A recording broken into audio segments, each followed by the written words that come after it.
Well, the weather's turning a little chilly and snowy in April. We got this 2007 Buick Rainier.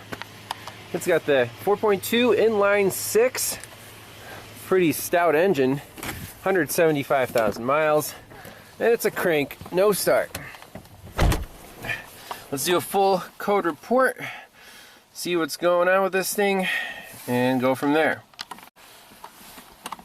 Okay, so we have a few codes. Lost communication with radio, lost comm with BCM, lost comm with PCM. I don't care about airbags, but lost comm with PCM, interesting.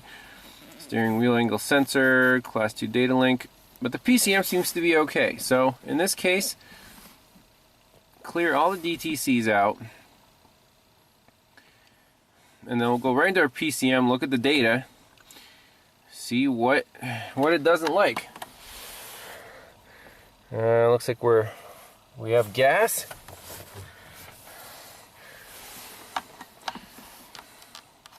I mean, we need compression, fuel, and spark. One of those three has to be missing. Okay, we got some basic data pulled up. Does any of this make sense? Minus 40 degrees on the engine coolant temp. Doesn't make any sense. Engine speeds are 0 RPM. IAT, minus 40 degrees Fahrenheit. MAP, 1.45 PSI. It should be like 14. Mass airflow sensor is 0 grams per second. Let me press the throttle.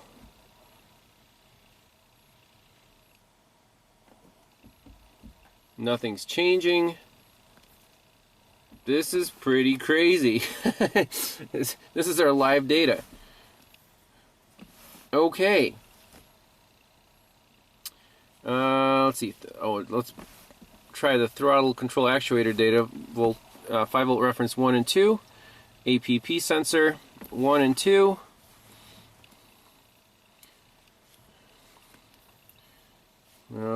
Let's do MAP and MAF.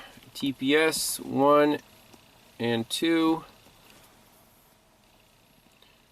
Let's try that.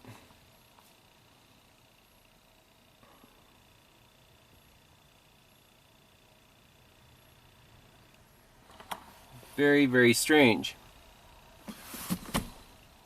Okay, we got 5 volts there, 5 volts there. Press accelerator pedal position all the way down. Yes, those change. The throttle is TP sensor 1 is 0 volts, TP sensor 2 is 5 volts. That doesn't make any sense whatsoever. I'm just going to crank it, see if we have any mass airflow or engine RPM. Did we have engine RPM on here? Engine speed.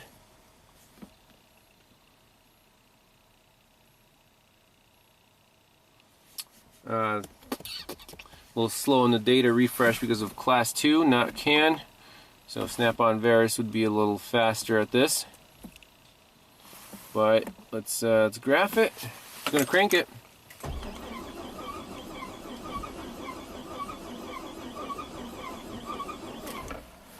What the heck is that sound?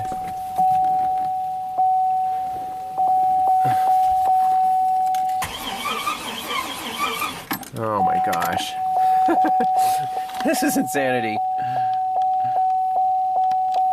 Well, I see one of the computer connectors here isn't really, I don't think it's plugged in. Or for some reason that's messed up. I mean, that's not correct. Let's redo that and try again. Okay, so I reconnected that PCM connector. Let's see if anything changed. No. Let's see if our data, if any of our data came back online. I cannot believe that wouldn't store a trouble code. Ambient air, ECT, engine speed, intake air, TP indicated angle. Okay.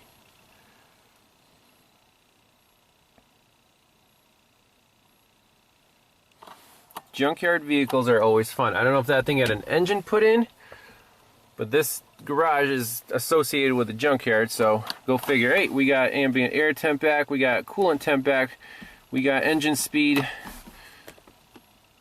back. Let's see if we store any trouble codes.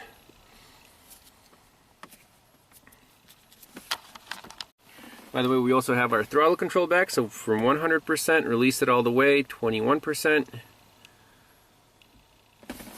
That's nuts that the computer didn't set any trouble codes with the whole connector unplugged. That kind of blows my mind.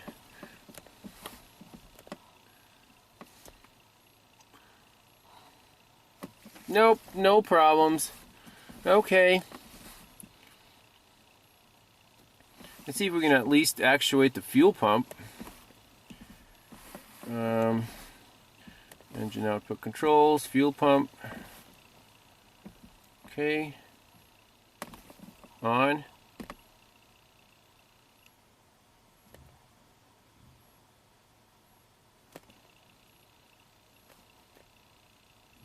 Yes, I did hear it turn on. That's good.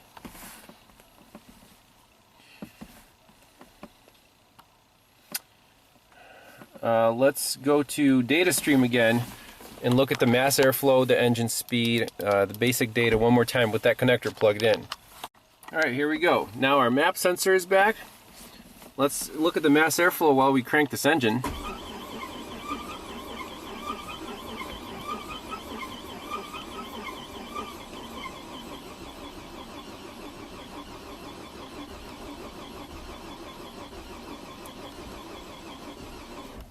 Okay, very cool. So something did happen. I almost heard it try to do something. So let's, but look, our engine RPM was still at 0. So we might have set a trouble code for like the crankshaft position sensor or something. I don't know. Let's start again. Start from the easiest things that you can check from the driver's seat, and then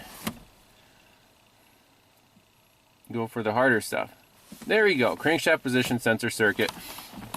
Engine's not going to start out without that, so let's diagnose this P0335. So the internet service out in the middle of nowhere is not existent, so I'm resorting to using the information database on the Veris.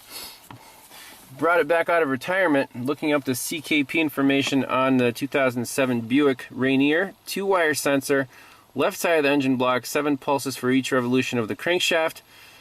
And there's the pulse from the 10-degree notch is known as a sync pulse. Okay, best component tested at the ECM. Okay, so do we have ECM pinouts? ECM pinouts. Ooh, I like this. So we're looking for CKP.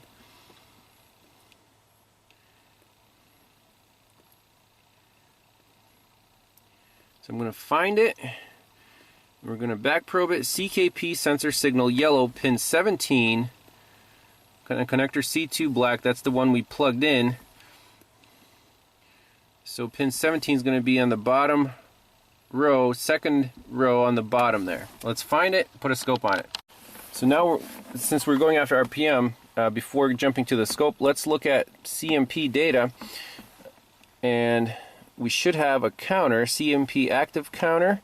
Is there a CKP active counter? Does not. Let's use engine speed. Vehicle speed sensor. Let's just do those. I want to see if the camshaft position sensor is counting RPMs. But apparently without the crank, this engine cannot start at all. So graph that. Look at the counts. I'm going to crank it.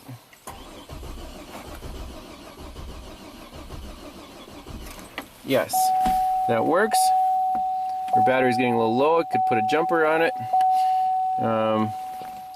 But we're going after this CKP sensor, so let's probe it on right at the ECM.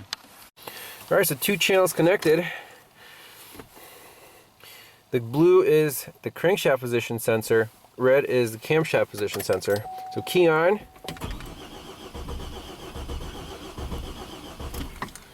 Okay, let's see what the crank signal looks like.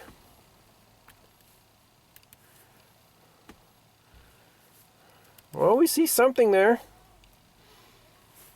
What's the amplitude?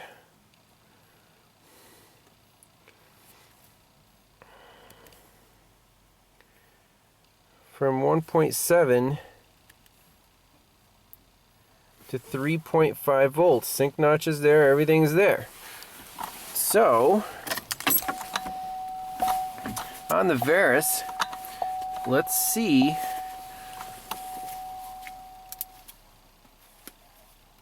what the signature is supposed to look like. Signature test.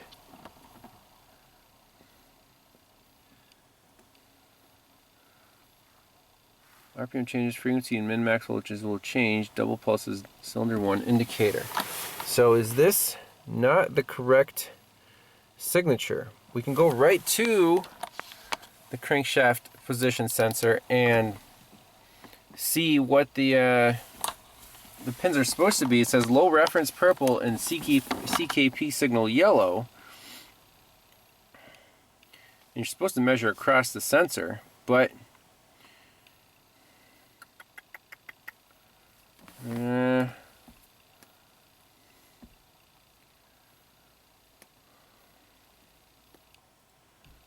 we can put a scope on the low reference wire as well. Does it not like that it's at the bias voltage there? That's interesting. Alright, got a third channel on the low reference side of the CKP.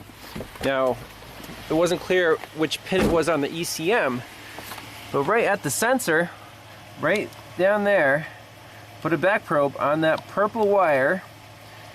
So we got channel 3, and then I got an extension here. So this lead we can ground or pull up or whatever we need to do, because I don't think a low reference wire is supposed to be the same voltage right now with the key on as the signal. So the green is also at 2.5 volts. I don't think that's correct. So let's crank it.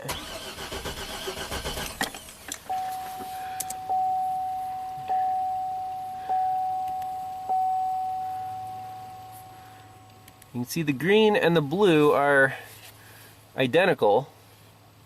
I mean, they're flipped around. So is this a floating sensor, or is that supposed to be pulled to ground? Let me just do a quick experiment. Test light from battery ground. See, it's grounded. I'm just going to ground the low reference side of the CKP sensor signal. And we'll see what happens. Let me save this picture real quick. So with that low reference wire grounded, now we're at 0 volts on both. Let's see what happens when we crank it. Okay.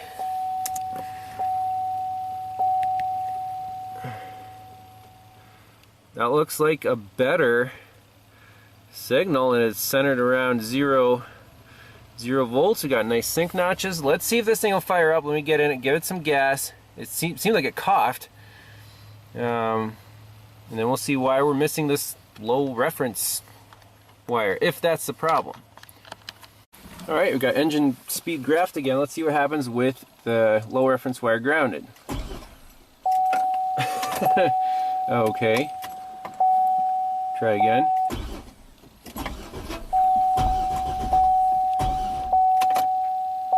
Oh, we got a little RPM. Not sure if that's good or bad. It was doing some funky stuff. Okay.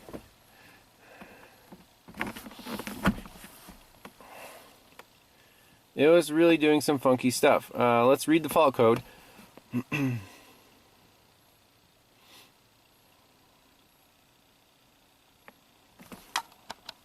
Oh, we got a whole bunch of weird crap here. Let's clear out these DTCs. Yes. Okay. No DTCs. Again, key off. Key on.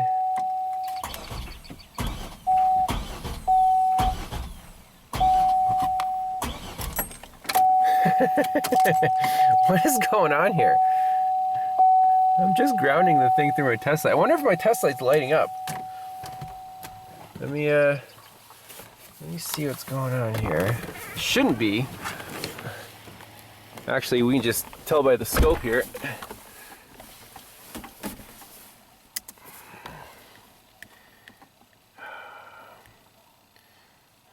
Yeah, the ground voltage isn't being raised.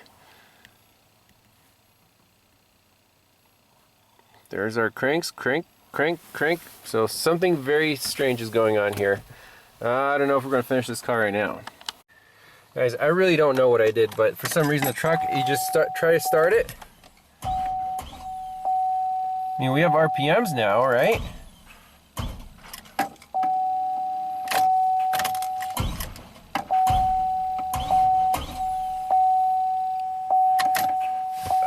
Is it a ground problem?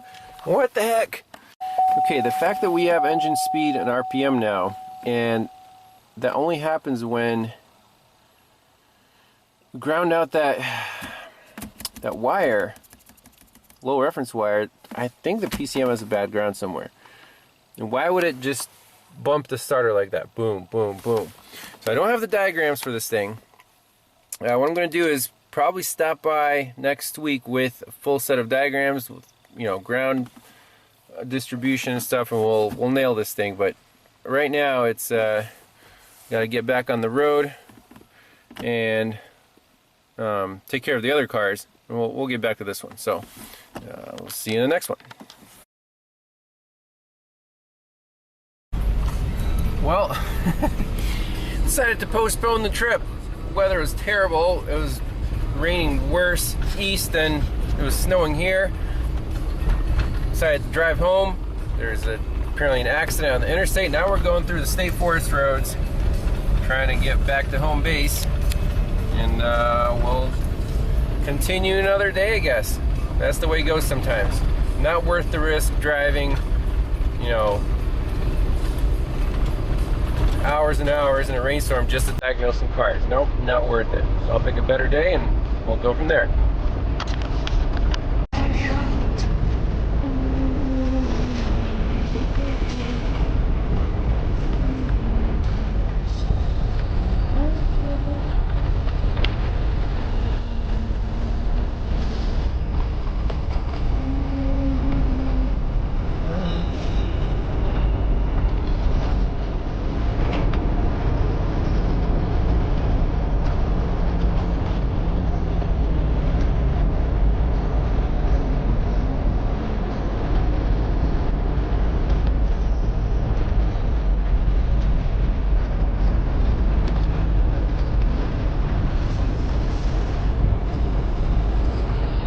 Really didn't expect an April snowstorm, but hey, look at the beauty. Amazing.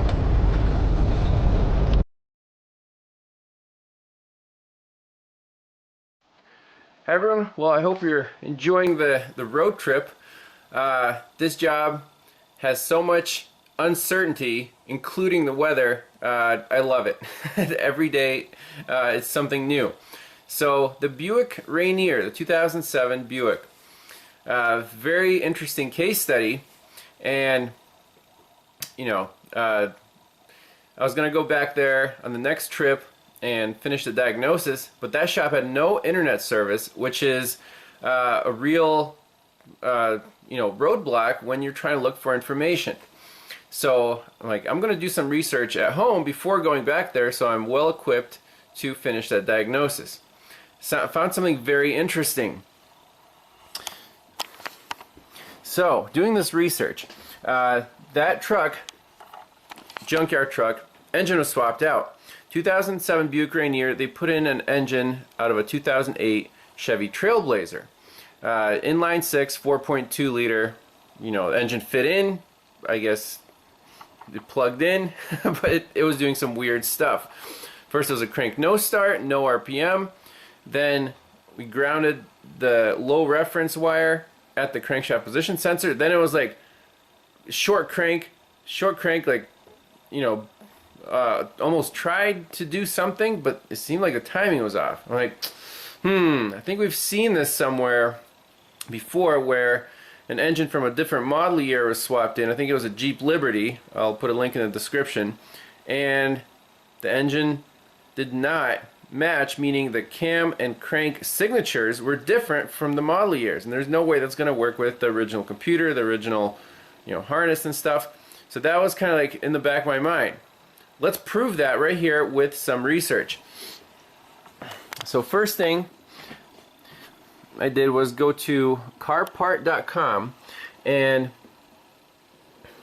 this is a great website to find out what engine would fit in this thing. So we have 2007 Buick Rainier.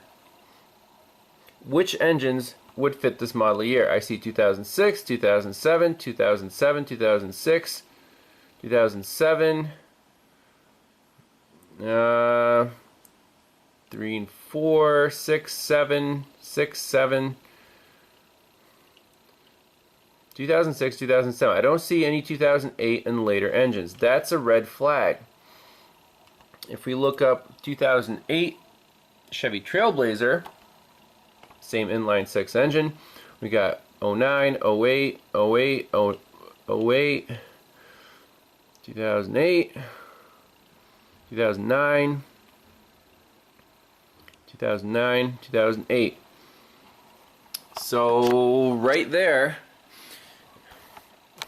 something is off. Apparently 06, 07 are compatible, and then 08, 09. Not 2007 to 2008. Why is that? So if you want to know a good waveform, the Snap-on Verus is actually a fantastic resource, especially for these older cars. So 2007 Buick Rainier, our crankshaft position sensor is supposed to be a 7X. So we have like the sync notch, and then boom, boom, boom, I guess 6 pulses, and the sync notch has a double pulse. That's not what we saw. We saw this stuff, which was a sync notch and then a lot of pulses, and then a sync notch. Okay, on the cam, this is our pattern, and if we check the cam on the 2007 CMP signature test,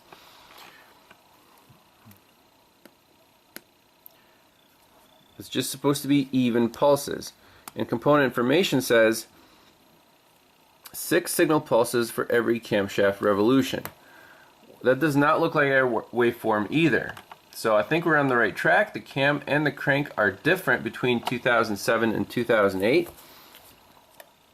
So if we load, I already have it preloaded here. Let's see. I tried 2008 and 2009 Trailblazer. Now the Snap-on is sometimes a year behind, so let's do 2009. So you want to deactivate the no active vehicle, activate 2009 Chevy Trailblazer, go to our component tests, and fuel injection. Let's do the CKP first. First thing you notice, it's a 3-wire sensor, not a 2-wire sensor, and it is a 58 or a 60-2 signature. And it's digital. It's a 3-wire. It's completely different. The CMP